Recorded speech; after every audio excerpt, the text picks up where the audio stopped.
Are you aware that 1 in 3 females in their lifetime will be the victim of a sexual assault? And that the #1 cause of murder amongst females on planet Earth, not North America, not a third world country, but planet Earth, is a male relationship? Those are some fucked up statistics. Are you a female? Are you a male who has a woman in his life that he cares about, a mother, an aunt, a sister, a wife, a girlfriend, a niece, a friend? Okay? Apply that statistic to those women in your life. It's disturbing. Okay? Now, with the increase in media attention surrounding sexual assault, that's wonderful. It's a great start. But more important are survivors coming forward with their story.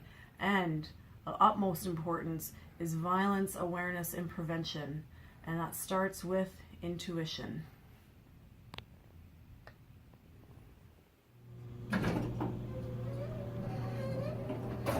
I've been waiting for an elevator, the door's open, someone's on that elevator, and you get a bad feeling about that person.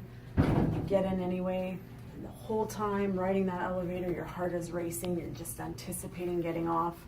Those doors open, you get off, you let out a sigh of relief. Oh, I must have been paranoid. Not necessarily.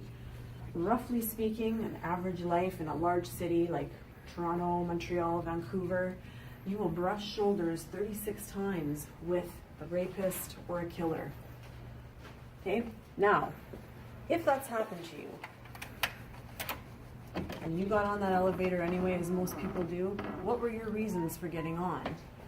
And we ask people this question, no matter the age, race, gender, they all have the same answer, the top 3. I was scared of being rude, I was running late, or I thought I was just being paranoid. So let's look at those 3 reasons now. Okay, #1, I didn't want to be rude. Let's switch the roles there. Okay, let's say you're on the elevator, those doors open, and that person doesn't get on. The doors close. What do? Do you care? Oh, why didn't they get on? I have half a mind to go down and ask them what their problem was. Probably not. You don't even remember it because it's not a memorable moment at all. They're not going to care. And if you're that concerned about being rude, make up an excuse. Sorry, I'm waiting for my friend. He's still in the washroom. Something like that, okay? Don't worry about being rude. #2, I'm late. What is 2 to 3 minutes waiting for the next elevator compared to your life, your well-being, safety, or attracting the wrong attention, okay?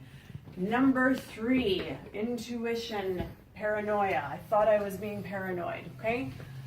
Let's look at the difference between paranoia and intuition, okay?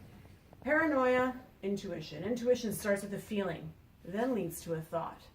That thought being, why do I feel this way? Why do I have a bad feeling? You don't really understand, but nonetheless, you have a really bad feeling eating away at you, okay? Paranoia is the opposite.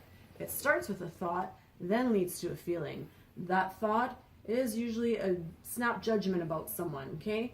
Maybe a preconceived notion about a certain person, a judgment. We all do it, okay?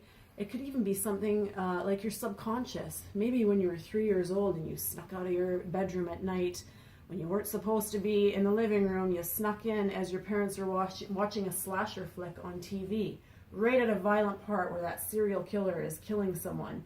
And that person on the elevator, for whatever reason, reminded you of it. The same outfit, something like that, okay? That is your subconscious. No matter what it is, paranoia or intuition, in most situations, treat it as intuition. This isn't just violence, but in anything. Maybe a car you're going to buy, maybe a trip you're supposed to take, maybe a route home from work, okay? Listen to that intuition. We have a friend in Jerusalem, and a couple of years ago, he was on a bus on his way back from teaching a seminar. And at one point on that bus ride, his intuition started screaming at him, get off the bus, get off the bus, get off the bus. He got off, he was alone, walked the rest of the way.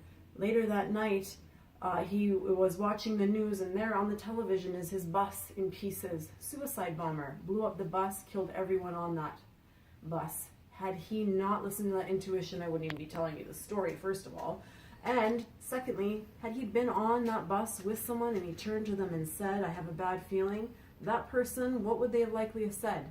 Ah, you're crazy, you're being paranoid, everything's fine, don't worry about it. And they both would have died. So, 1, always listen to that intuition. 2, speak up, use your voice, okay? Number 3, if you're with someone and they say to you, I have a really bad feeling about so-and-so, this and that, don't brush it off. Don't call them crazy. Don't call them paranoid. Listen to it, okay? As Gavin de Becker, author of The Gift of Fear, says, your intuition always has your best interest at heart, okay? Thank you for watching, and if you're interested in learning more about violence prevention and awareness, stay tuned for more videos. If you didn't like what we just showed you, Rich, who's filming, doesn't give a fuck. That's right, I really don't give a fuck.